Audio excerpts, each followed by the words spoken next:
Buckingham Palace was furious at Theresa May following the general election, after the Prime Minister claimed she had a deal in place with the Democratic Unionist Party, DUP, despite the agreement not being finalized until 17 days later.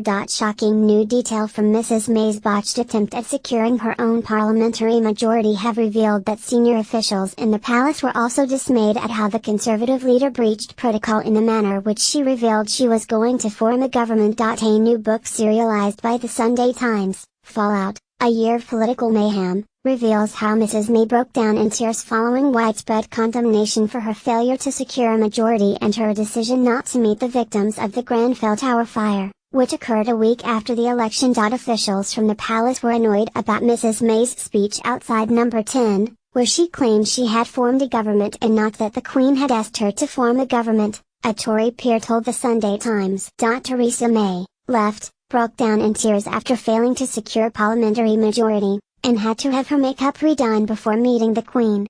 Her Majesty, right, was said to have been less than impressed with the Conservative Party leader. Advisors to the PM said she had accidentally misled the Queen about her deal with the DUP. A royal source said the DUP buggered Mrs. May about longer than she thought and they were frustrated as it was running into Ascot and the state opening of Parliament. A Tory insider said, the palace was irritated.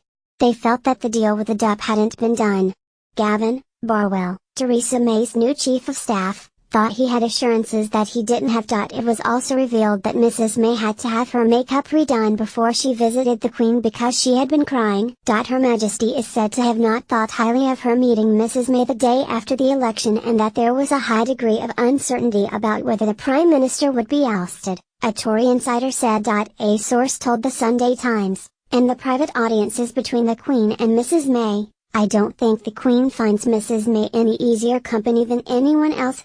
Prince Charles is said to have become petulant about the delay to the Queen's speech and wanted to sit by his mother's side as the Duke of Edinburgh, Prince Philip, was ill at the time. The Queen herself and the Duke of Edinburgh believe there was a lack of courtesy from the head of the Conservative Party for their handling of the situation. One aide spoke of how Mrs. May looked tired and that they did not think she was thinking straight following the election, and even urged her new Chief of Staff Gavin Barwell to bring in a SAS soldier to give her a pep talk about resilience, although the offer was not followed through. The aide said, I can get you former Special Forces commanders. People who have been in crunching encounters.